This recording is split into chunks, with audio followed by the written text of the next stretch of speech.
起きようか。いや、まだ起きようなんか。ちょっと言ってみよう。ネジが止まっとるいうこっちはねえんだよ。おお、それはね、もう起きおるな。起きおるよな。はい、言ってみて。よいしょ、待ってよ。よいしょ。どっちは剥がれよ。いや、だから、いや、それはったら、ここがな、ここが見てると、これな、ここはちょっとネジが残っとるよ。これな、もう、じゃあ入れるときに、これ、ナットを入れといて入れないといけない。ちょっとずつせにゃ。そう、前もわし、一回、行った後、ナットが入らんで、困ったんよ。この2箇所だけ、先にナットを置いといてからエンジンを乗る。これはちょっとよう覚えとかないけん。わしの時もうちょしたね、これ。音がしょう。もう取れた音。ああ、置いとく。一応抜けるのは抜けたんだな。抜ける抜ける。でも全部抜けてね、まだ。なあ。今日ね、音がな。割れた。うん。なあ。これちょっとこれで持ってきてくれ。まだ前が全然ないよ。ちょっと上げるよ。よっしゃ。上がるよな。ちょっと待ってよ。あったな。はい。いくよ。このネジを。で、これネジを取るわ。もう奥らでいける。あ、待って。いける。ちょっと待って、ネジが残ってるわ。こっちは抜けたけど。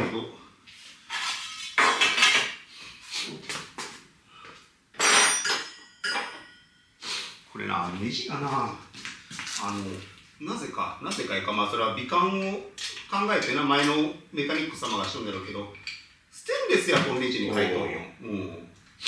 それがちょっとあれだな。純正の手に入らん。手に入らん、純正のネジやな。いや、それは、ちょっと似たようなネジを探して、全部ニッケルメッキをかける。いいよ。バランスがどんな。そうだな、バランスかな。いいよ。なんか、これな、上がれおるね。後ろバーが上がる。前が上がるな。ちょっと一回下ろそうか。そうじゃな。まっすぐちょっとした方がいい。まっすぐして上か。いや、待って、せっかわしがもう、手で持ち上げようか。手で前よ。こんなの上がらんかな。ちょっと行ってみるよ。ガチャンと取れるかもしれない。買うか。置いとる。前今置いとる。前置いとる。来たな。来た。よっしゃ、抜けた。上げて、グイ。よっしゃー。よっしゃ、抜けた。オッケー。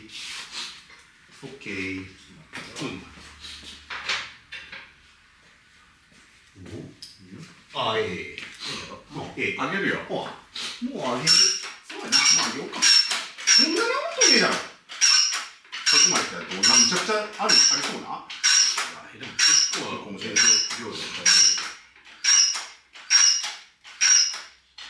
これでエンジン、あれを前にやろうか。もうちょいかな。変わった。よっしゃ。オッケー。ちょっと下ろそう。恐ろしく下ろそう。こうしてエンジンをすっぺらいよな。ほんまな。いいものの肌だ。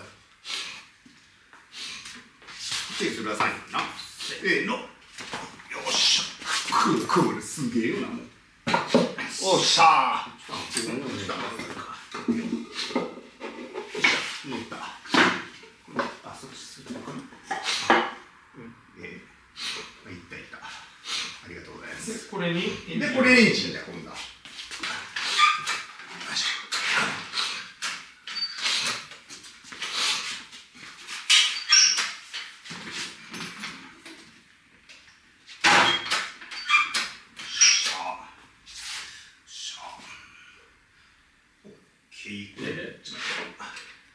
これで下ろしてもらおうか。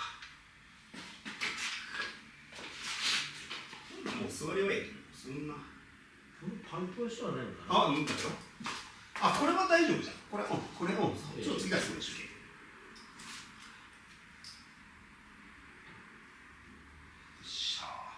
オッケー。無事に。エンジンとミッションの離婚式が成立しました。ああ、そうそれ迷ったんだよ。迷うたんよ。全然気にしてねえから。いや全然気にしてんからすげえだろ。気の利いた言葉までなんだ。いやええんよそれで。時には本気じゃ言うのを見しとかんとやっぱりな。本気と書いてマジ。マジそうそれ。あ、ちょうどいいよこれ。あちょうどええが。ちょっと前出して。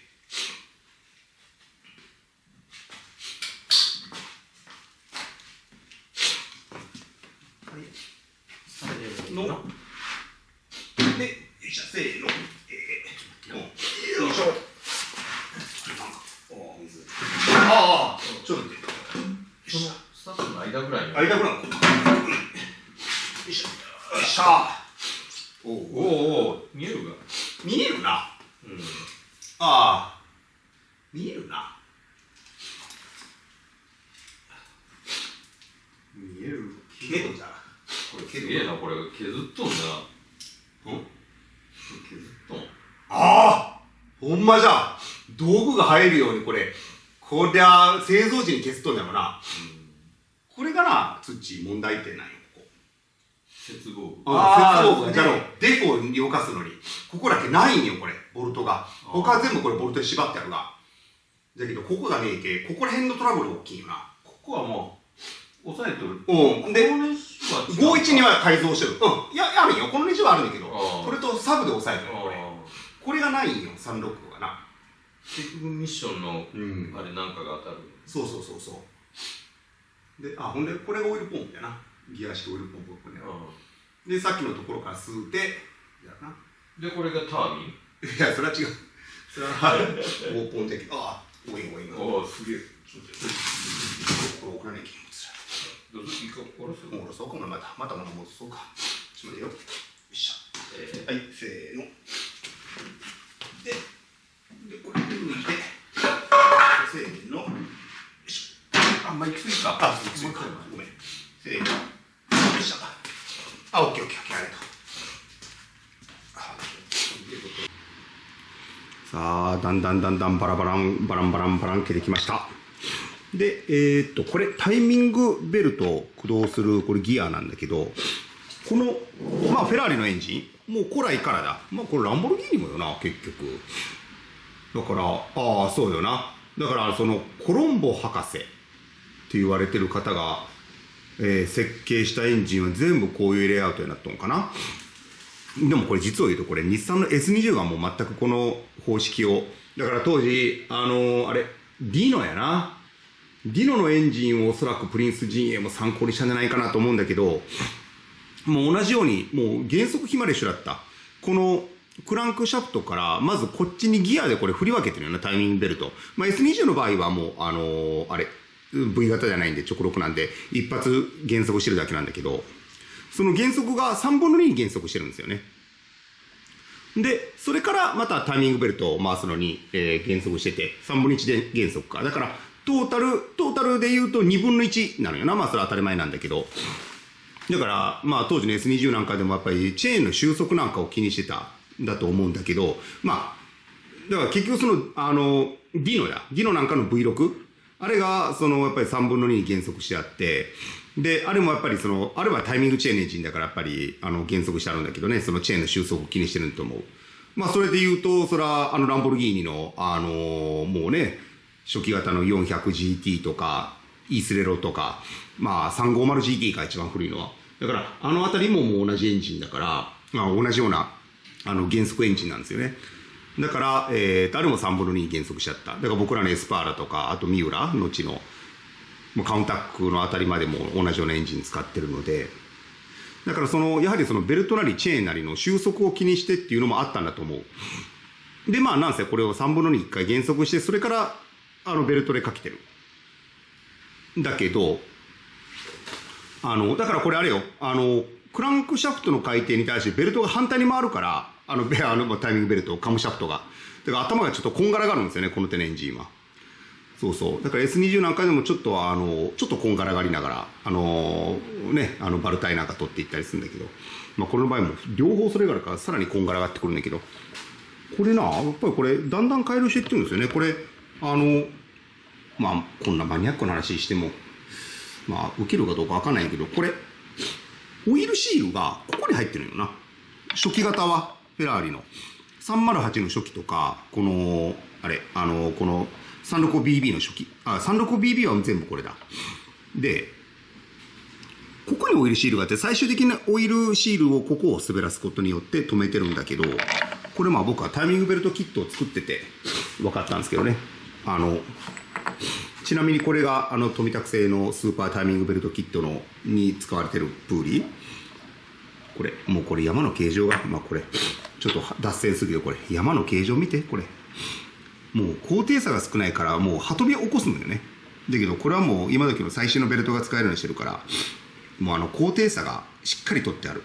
だから羽飛びをもうよっぽど変なことしない限り起こさない。でこれもだから365BB 用なんかはこれオイルシールがこう走るようにしてるんだけど、途中でフェラーリ社も改良して、まあそれはそうよ、当たり前よね。まあ言われてみれば当たり前な話じゃないけど、このオイルシールをもうこの軸とすらすことによって、そこでオイルをもう止めましょうっていう考え方が途中からなってるよね。こんなくどいことをせんでもね、これをやったらこの隙間からオイルが染み出てきたりするから、このね、だからこれも現にこうオイルがこれ染み出てきてるもんね、これ。オイルが染み出てきてる外に。いくら外ここをオイルシールで止めても、この隙間からのオイルのね、キーの溝の中なんか通ってくるから、だからここでオイルを止めましょうっていう考え方、もうシャフトの部分でもう完結さそうという考え方になったよな。だからフェラーリのなんかでもこれ途中からこれ富田タイミングプーリーもこれ、それ用の新しい512BB なんかは僕らのやつはこれを使ってますね。だからこれも使えるようにしてるし、この 365BB 用なんかの初期型にも対応できるように2種類作ってます。まあジャックからどうしたんだって言ったらなんか自分のところの製品の宣伝になっちゃいますけど、まあ宣伝もしないといけないんでしょうけど、まあそれとあとはこれこれね、ベルトのプーリーの幅をギリギリまで増やしてるから、ベルトを5ミリ太いベルトが使えるようにしたんですよね。これもともと25ミリのベルトなんだけど30ミリにしたかな。5ミリ増やしてるベルトの幅をね。だからプーリーの幅も広くしてるんだけど、それをやっちゃうとこのアルミのカバー、こっちにあるアルミのカバーに当たるとか当たらないとかいう問題が出てくるから、その辺もちょっとね当たった場合はもう干渉部分を削ってもらうとかしてもらわないといけないんだけど、やっぱりベルトの幅を増やすことによってやっぱり耐久性とにかく上げたいよな、これのね。そうまあそういう考え方でやっております。こんな話しても受けるんかな。まあどうなんかちょっといまいち不安ですが、ちょっとこのまま分解を続行していきます。ちょっと動かすよ、これちょっとこれ何が起きよるこれ。しかもこれ全体が動くのが気持ち悪いよな。もうさ当たり前だわな。これ絶対ええことないで、これここのスラスがいっとんよな。いやこれがそこだけなんだろ。これもそう、スラスは後ろだけけど、これ何がいっとんじゃろ。もうなんか入り込めおるよな、そっちの。入り込めおるか。もうここのブロックがちびとるとかやったらまた大事やし、なあかもうクランクがちびとっても大事やし、でもクランクがちびてねえか、この調子やったら。ブロックがちびとんかもしれんなあ。このスラストメタルがついてきおるもんな。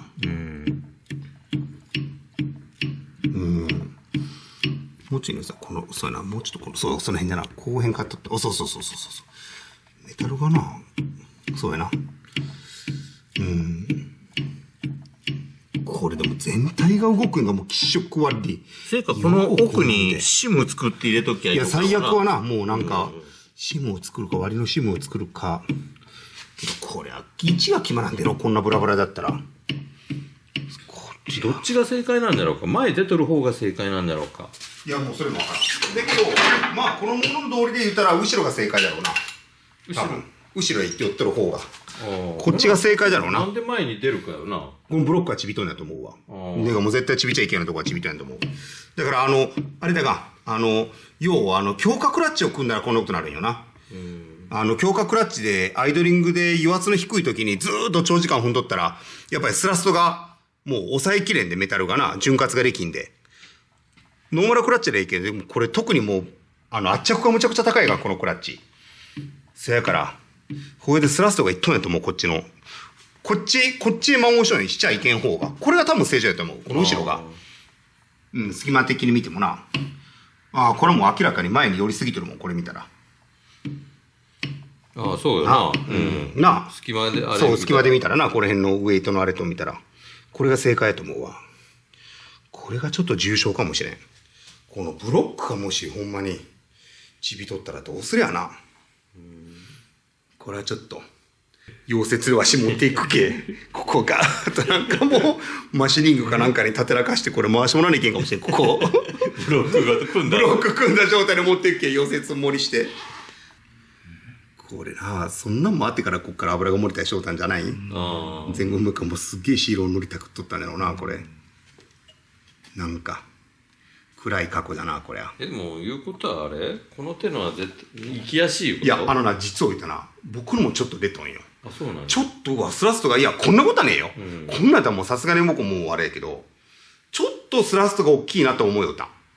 だけど、BB51 になったらツインプレートになってるから、圧着が下がっとんよ。だけど、ペダルが軽くなっとるけあれだけど、これはもう、石みたいなクラッチやから、だから、高橋さんがな。いや、そう、心配じゃ。ちょっと心配じゃ。そうだな、そう。オッケー、井上さん、オッケーです。すいません。まあ、立てらかせて、すっげえ、こんな体勢でエンジンをばらしていかんといけんという。まあ、なかなかですね。まあ、この方法で地道にやっていけば、特に問題もなくいけそうな感じはしますけど、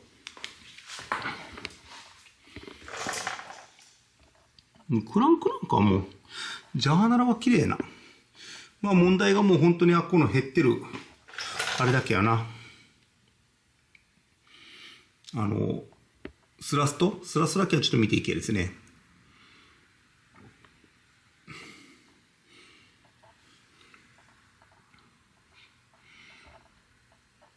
ここのな、まあ前も言いましたけど、こう締めて、ケース合成をどんどんこう、まあ、上げてはいってるんだけど、これがまあメインのボルトだよな、ここが。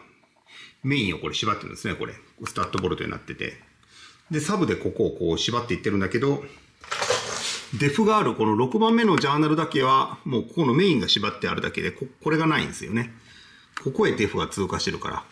それからこの辺を起点にちょっと振動が出やすいっていう、まあ、そういう難点はあるようですね、どうも。この、で、512からはここはちょっと改良されてる。もう、まあ、どっちにしてもこれだけのものを、当時にな、市販したいんが、すげえと思いますよ。これだけのものをね、作り上げてきたよな。ほんと。なんだかんだ言って、この鋳造なんかでもね、これを作り上げて市販してるからね。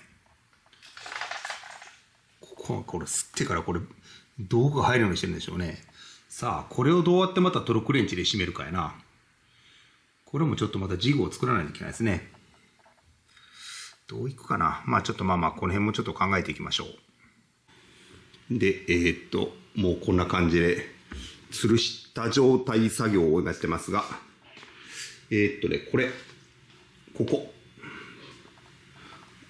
これ、めくら蓋があるんだけど、このめくら蓋、まあこれもう分かる人は分かるよな。これ何のめくら蓋かっていうと、ここのコンロットボルトを緩めるのに、コンロットのボルトがナットか。コンロットのナットを緩めるのに、ここの穴から道具を突っ込んで、で、回すような、仕組みになってます。見えるかなあ、これちょうど今ないか。ちょうどコンロットがここは抜いたんだ、ここはコンロット。抜いちゃったね、これ。ね。だから、ここはちょっと見えないですけど、次が、くるくるっと回してきたら、これコンロットが一致するとこあるので、そういうことなんですよね。それを外すためのめくら。じゃないともう道具入らないんで。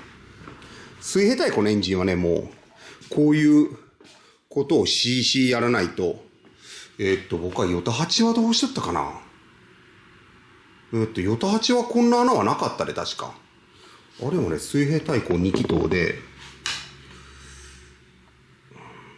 思い出せんな。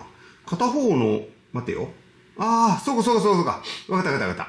片方のシリンダーだ。シリンダーのライナーいうかシリンダーやね、あれは。シリンダーを突っ込む前にコンロットボルトを締めておいて、コンロットと、クランクをもう締め付けた状態で、シリンダーをカサカサカサっと刺して、で、それから、そうそう、思い出した。ピストンを、ピストンもそこに入れておくんだ。ピストンを、入れた状態のものを、もうワーゲンのエンジンよな。シリンダーにこう刺していくっていうんか。シリンダーを刺していくっていうんかな。そういうやり方でしたね。まあ、これの場合は、通常の乗用車チックなやり方で、締め付けていくのだと思われます。そうなっちゃうかな、これだったら。構造上。ちょっとこれで、また進めていきます。なかなか長いですね。エンジンバラすのに何日かかってる、これ。それは、ね。それぐらい慎重にもいかないといけないし。なかなかです。ただ一点わかるのは、これ腰下はバラしてないと思う。初めてバラすと思う。もうこのガスケットのひっつき具合なんかでも異常だったし。で、ここな。これが、もうこのカバーを、どういうかな。貫通になってるから、このフロントカバーの。で、ここはネジが錆びて膨らんで、もう抜けなかった。ここはちょっと温めたりとかして、いろいろ裏技を使って抜きました。ぐらいだし。水がいくらか、ここは冷却水がもあるんだけど、冷却水がいくらかこっち染み込んでたんだろうね。こっちは綺麗だからな。だからそんなこんなでちょっとこれはね、開けてる形跡がちょっとなかった。そんな気がする。初めて腰下を開けるんじゃないかな、今回。はい。そんな感じで進めていきます。